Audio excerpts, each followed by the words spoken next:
আপনারা জানেন যে গত 3 প্রান্তিকে এই লাস্ট ফিনান্সিয়াল ইয়ার যেটা শেষ হলো 3 প্রান্তিকে পরপর জিডিপি ইজ ডাউন, যে কথাটা একটু আগে আমার আগের বক্তা বললেন এটা 2%-এও নামতে পারে। আমি জানি না 2%-ও নামবে কিনা, কিন্তু এডিবি বলেছে যে এবার 3.5%-এর উপরে জিডিপি হবে না। এটা হচ্ছে এডিবির ফোরকাস্ট, সম্ভবত 3.46 or something like that, এরকম কিছু একটা হবে। তাহলে জিডিপির অবস্থা আমাদের ভয়াবহ, এটা আগে আমাদের মানতে হবে। কাজেই বর্তমান সরকারের প্রথম দায়িত্ব ছিল বলে আমি মনে করি, 5 মাস কিন্তু হয়ে গেছে, একেবারে কম সময় না, মানে প্রস্তুতির জন্য, পারফরমেন্সের জন্য এখনো সময় আমরা এখনো বিবেচনা করব না, কিন্তু প্রস্তুতির জন্য 5 মাস একেবারে কম সময় না। তাহলে প্রথম তাদের স্বীকার করা উচিত ছিল যে আমার ওয়েলথ ক্রিয়েশন হচ্ছে না, তাহলে ওয়েলথ ক্রিয়েশন করতে হবে, জিডিপি গ্রোথ বাড়াতে হবে, নাহলে আসবে কোত্থেকে? এখন ওয়েলথ ক্রিয়েশন কিভাবে করবেন? আমি আমার সেই প্র্যাকটিসিং ইকোনমিক্সে আমি একটু প্রাচীনপন্থী, বয়সেও প্রাচীন, পন্থাতেও প্রাচীন। আমি মনে করি বাংলাদেশে আপনার যদি ওয়েলথ ক্রিয়েশন করতে হয় তাহলে জব ক্রিয়েশন করতে হবে। Family card is not the solution, job creation is the solution. এটা আমি মনে করি আমার হয়তো চিন্তাধারা প্রাচীনপন্থী, আগেই বললাম। কারণ মানুষকে, আমি একসময় সরকারে ছিলাম, আপনারা জানেন, খুব ছোট দায়িত্বে ছিলাম, তো খুবই জুনিয়র ব্যক্তি ছিলাম সরকারে সেই সময়, কিন্তু ইকোনমি নিয়ে কাজ কারবার করতাম আমি। তো আমার যেটা ছিল যে আমরা আমাদের ইকোনমিকে ঋণ নির্ভর থেকে ইনভেস্টমেন্ট নির্ভরে নিয়ে আসবো। এটা আমি বলেছিলাম আজ থেকে প্রায় 20-25 বছর আগে। আমার ভালো লাগলো, কাল না পরশু দেখলাম প্রধানমন্ত্রী এই কথাটা বলেছেন। তো সেটা আমার মনে হলো যে 25 বছর আগে আমি এই কথাটা বলেছিলাম যে ঋণ নির্ভর থেকে আমরা ইনভেস্টমেন্ট নির্ভরে নিয়ে আসবো। তো এখন এটা যদি করতে যাই তাহলে ফ্যালাসিটা দেখেন। আজকে কিন্তু একটা বিনিয়োগ সম্মেলন হচ্ছে বাংলাদেশে, সেখানে প্রধানমন্ত্রী বক্তৃতা দিয়েছেন, এবং আজকেই ঢাকা শহরে গ্যাস নাই। আপনি ফ্যালাসি বুঝতে পারছেন? আজকে দেশের প্রধানমন্ত্রী বিনিয়োগ সম্মেলন করছেন, কিন্তু সেই দিনই সমস্ত পেট্রোল পাম্পগুলো না, যেগুলোতে সিএনজি দেয়, সেই পাম্পগুলো সব বন্ধ, সেখানে গাড়ির সারি, কারণ গ্যাস নাই। তো আপনার যে দেশে গ্যাস নাই সেই দেশে আপনি কিভাবে বিনিয়োগ সম্মেলন করতে পারেন? এটা অনেকটা ঘোরার আগে গাড়ি জোড়ার মতো অবস্থা হয়ে গেছে। কাজেই সরকারের বিনিয়োগ সম্মেলন আমি মনে করি ইটস টু আর্লি। বিনিয়োগ সম্মেলন না করে এখন যে কাজে মনোনিবেশ করা দরকার ছিল, যে বিনিয়োগের জন্য যে এলিমেন্টগুলো লাগে সেগুলোর ব্যবস্থা করায় সময় কাটানোটা বেশি দরকার ছিল, সম্মেলন না করে। আমি গ্যাসের যে সমস্যা সেটা কিভাবে সমাধান করব, বিদ্যুৎ কিভাবে সমস্যার সমাধান করব, আমার ম্যান পাওয়ারেও কিন্তু সমস্যা আছে। সমস্যাটা কি? সংখ্যায় না, কোয়ালিটিতে। কোয়ালিটি ম্যান পাওয়ার, কোয়ালিটি বলতে আমি বলছি না কোয়ালিটি মানে পিএইচডি না, কিন্তু কোয়ালিটি মানে হচ্ছে যার যে কাজের দরকার। যেমন আপনি পিএইচডি হতে পারেন, আপনি হয়তো কথার কথা লিটারেচারে পিএইচডি, এখন আপনাকে ফ্যাক্টরিতে যদি কাজ দেওয়া যায় আপনি সেখানে কোয়ালিটি পারসন না। ওখানে আমার ফ্যাক্টরির জন্য যে সে হচ্ছে কোয়ালিটি পারসন। আপনি বিশাল ডিগ্রি নিয়ে আসতে পারেন দেশে, but you are not the right person there. সুতরাং এই কাজগুলো আমি আগে রেডি না করে আমি বিনিয়োগ সম্মেলন করছি। আমার ধারণা এগুলো 2 বছর সরকারের সময় নেওয়া উচিত ছিল এটাকে অর্গানাইজ করার জন্য, তারপরে আপনি বিনিয়োগ সম্মেলন করেন। It would have been better, আমার ক্ষুদ্র বুদ্ধিতে এটা মনে হয়। তাহলে কি হলো? জিডিপি।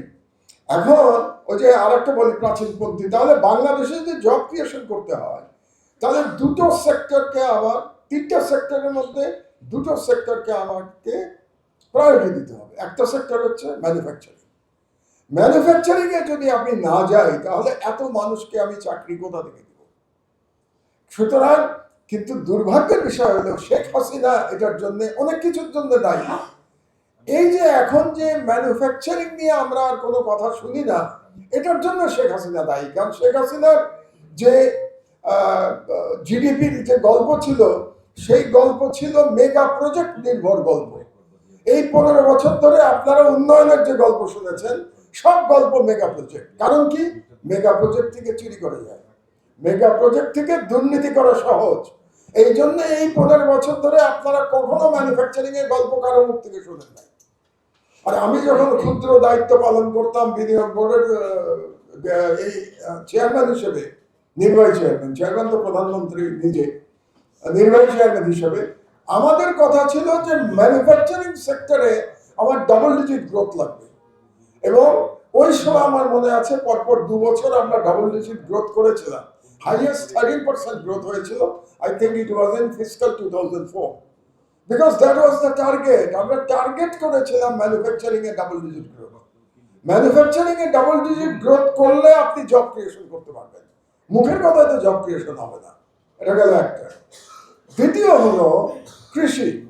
কৃষির কিন্তু আমাদের টোটাল ইকোনমিতে কৃষির ভাগটা কম। I think it is about 21% বা মেবি লেস দ্যান 21% এখন, 21, 22, অ্যারাউন্ড 20%, 1/5। কিন্তু জনসংখ্যার ক্ষেত্রে সব থেকে বেশি লোক কাজ করছে কিন্তু কৃষিতে। কাজে কৃষি ইজ ইম্পর্টেন্ট। আমার জিডিপির জন্য ইম্পর্টেন্ট না হলেও কৃষি আমার এমপ্লয়মেন্টের জন্য ইম্পর্টেন্ট, কৃষি আমার ফুড সিকিউরিটির জন্য ইম্পর্টেন্ট।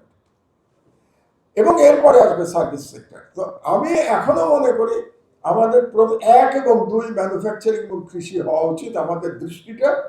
তারপরে আমি 3 নম্বরে গিয়ে আমি সার্ভিস সেক্টরে যাব। সার্ভিস সেক্টরে যেতে হলে ইকোনমি আর একটু গ্রাজুয়েট করা দরকার। এটা ইকোনমিস্ট আমার আগে বক্তৃতা দিয়ে গেছেন, ওরা আমার থেকে ভালো জানেন। কিন্তু অ্যাজ এ প্র্যাকটিসিং পারসন, একসময় মিল কারখানায় কাজ করেছি, সেই অভিজ্ঞতা থেকে আমি এই কথাগুলো বলছি। আচ্ছা, তাহলে প্রথম হলো আমাদের তাহলে জিডিপি গ্রোথ বাড়াতে হবে। এটা হচ্ছে আমার টার্গেট নাম্বার 1 হওয়া উচিত গভর্নমেন্টের। আমার জিডিপি বাড়াতে হবে। কি সমস্যা এটা নিয়ে বসা দরকার সরকারের, সব স্টেক হোল্ডারদের সাথে বসা দরকার। অপোজিশন পজিশন দেখার কোনো প্রয়োজন নাই। অল স্টেক হোল্ডারের সাথে বসে বলা দরকার, আসেন ভাই আমরা কিভাবে ন্যাশনাল ওয়েলথ বাড়াতে পারি। নাও নেক্সট পয়েন্ট, আমরা যদি ধরে নেই, খুব শর্টে আমি শেষ করবো, এই জন্য ডিটেলসে যাচ্ছি না।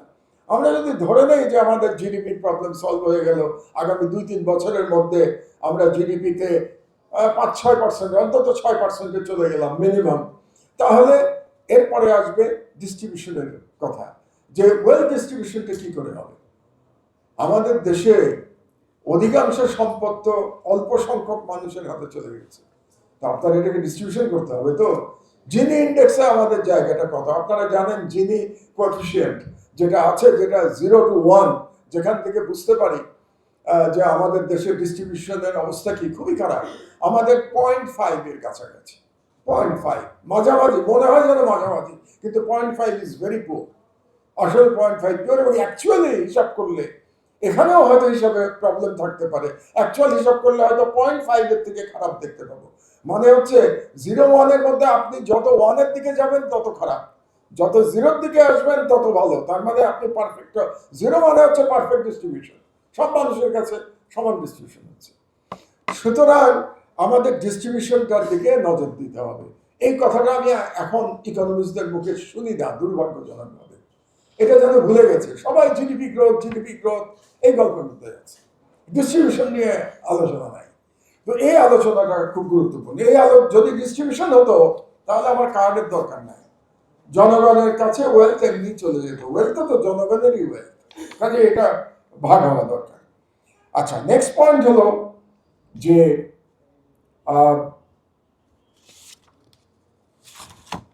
এখন এই যে কাজ দুটো আমাদের যদি করতে হয়, তাহলে এক তো হচ্ছে যে এলিমেন্টগুলি আমাদের দরকার, যেমন ধরেন প্রোডাকশনের জন্য কি দরকার, মানি দরকার, প্রোডাকশনের জন্য ম্যাটেরিয়াল দরকার, প্রোডাকশনের জন্য ম্যান দরকার। আমরা তো এই 3টাই মোটা দাগে বলে থাকি। তাহলে আমাদের যে ম্যান পাওয়ার, সেই ম্যান পাওয়ারেরও একটা প্ল্যানিং দরকার আমাদের, যেই কাজটা আমরা এত বছরে করতে পারি নাই। যে আমাদের কোন সেক্টরে কত জনসংখ্যার প্রয়োজন, এটারও তো কোনো স্টাডি নাই বাংলাদেশে। এবং বাংলাদেশের আপনি ইন্ডাস্ট্রিয়াল, যখন আমি গ্রোথের কথা বলি, আমার টার্গেট ইন্ডাস্ট্রি কি হবে সেটারও তো কোনো সিদ্ধান্ত আমরা এখনো নিতে পারি নাই। এবং আপনি দেখেন, একসময় মনে হচ্ছিল গার্মেন্টসে আমরা খুব ভালো করছি।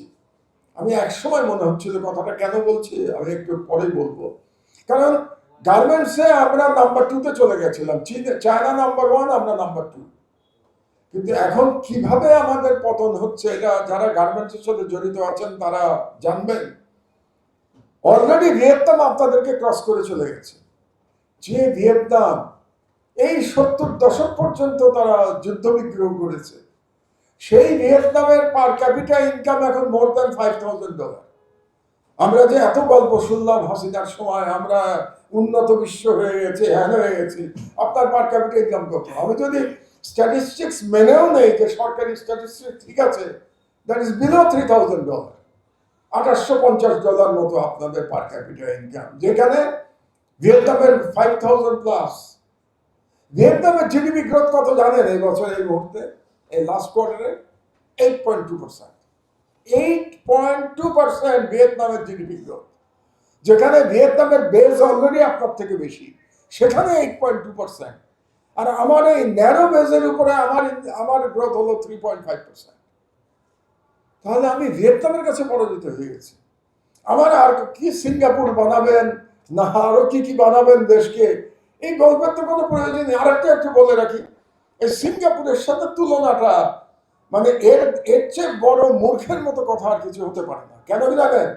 সিঙ্গাপুর যে সিটি স্টেট, একটা সিটি স্টেটের সাথে আপনি বাংলাদেশের তুলনা করছেন। ওই যে বলে না অ্যাপেল আর অরেঞ্জের মধ্যে কোনো তুলনা হয় না, কিন্তু বাংলাদেশে এটা খুব খুব কমন কথা, আমরা সিঙ্গাপুর হয়ে গেছি।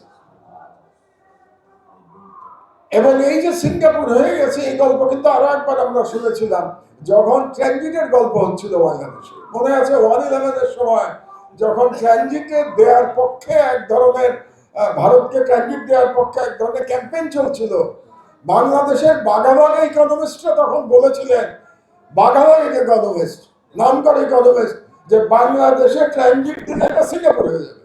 That was the language. তো সেই ইকোনমিস্টদের এখন এরকম একটা মিটিংয়ে ধরে এনে জিজ্ঞেস করা উচিত আপনার সিঙ্গাপুর হওয়ার কি হলো। কেউ কেউ বলেছিলেন ট্রানজিট দিলে বছরে $1 বিলিয়ন আয় হবে। $1 বিলিয়ন দূরের কথা, বছরে $1 মিলিয়ন পান নাকি? $1 মিলিয়ন আয় হয় নাকি বাংলাদেশে? তো এই যে ইকোনমিস্টরা যে বাংলাদেশের জনগণকে মিথ্যা তথ্য দিয়েছেন সেটা নিয়েও আলোচনা হওয়া দরকার, সেটা নিয়েও মানে সেলফ ক্রিটিসিজম দরকার আছে। তো আমি আর আমার বক্তব্য আজকে খুব দীর্ঘ করতে চাই না, আমার পরে অন্যান্য বক্তারা আছে এবং আমি আগেই বলেছি আমাকে আরেক জায়গায় যেতে হবে। তবে আজকের এই আয়োজনটা চমৎকার এবং আমাদের প্রফেসর সাহেব একটা খুব চমৎকার কিনোট পেপার দিয়েছেন। এটা আরো বিশদভাবে পড়াশোনা করা দরকার এবং প্রত্যেকটা পাতা নিয়ে আলোচনা করা দরকার, আর্গুমেন্ট করা দরকার, ডিসকাশন করা দরকার যে কোনটা আমরা ওনার সাথে একমত, কোনটা একমত না, এবং সকলে মিলে ঠিক করা দরকার আমাদের রাস্তাটা কি হবে। এবং খুব বেশি কি বলবো ডিসপারশনের দরকার নাই। আমি আগেই যেটা বললাম, 3-4টা জবাব আমাদের পেতে হবে। 1 নম্বর জবাব পেতে হবে যে আমার ন্যাশনাল ওয়েলথ ক্রিয়েশন আমরা কিভাবে করব, 1 নম্বর জবাব। জিডিপি কিভাবে বাড়াবো। 2 নম্বর আমার টার্গেটেড ইন্ডাস্ট্রি কি কি হবে, কোনগুলোকে আমি প্রায়োরিটি দিব আমার টার্গেটেড ইন্ডাস্ট্রির জন্য। 3 নম্বর ইন্ডাস্ট্রি বা ম্যানুফ্যাকচারিং বা ইনভেস্টমেন্টের জন্য যে এনভায়রনমেন্ট ক্রিয়েট করতে যে যে বটলনেক গুলো আছে সেটা কিভাবে আমরা সলভ করব। আর ফাইনালি আমি ওয়েলথ হয়ে যাওয়ার পরে ডিস্ট্রিবিউশনটা কিভাবে করব। আর লাস্ট আমি বলেছিলাম ব্যাংকিং সেক্টর সম্পর্কে একটা কথা বলে শেষ করব। ব্যাংকিং নিয়ে তো সারাদিন আলোচনা হওয়া দরকার। একমাত্র এস আলম বাংলাদেশ থেকে 2,25,000 কোটি টাকা লুটপাট করে নিয়ে গেছে। এক এস আলম 2,25,000 কোটি টাকা। দুর্ভাগ্যের বিষয় হচ্ছে বাংলাদেশের সব সুশীল সমাজ চুপ করে বসেছিল 15 বছর, টু শব্দ উচ্চারণ করেন নাই। আমরা একই ভুল যেন আবার না করি। এখন 5 মাস হয়েছে সরকার ক্ষমতায় এসছে, একটা গণতান্ত্রিক ভাবে নির্বাচিত সরকার। আপনাদের আওয়াজ তুলতে হবে, ভুল হলে এটা বলতে হবে। এই মন্ত্রী, প্রধানমন্ত্রী, সরকার, পুলিশকে ভয় পেলে চলবে না। ভয়ের পরিণতি কি হতে পারে, চাটুকারিতার পরিণতি কি হতে পারে, সেটা ফ্যাসিবাদের মধ্য দিয়ে আমরা দেখেছি। আশা করি বাংলাদেশের জনগণ আর একবার ফ্যাসিবাদকে আশকারা দেবে না।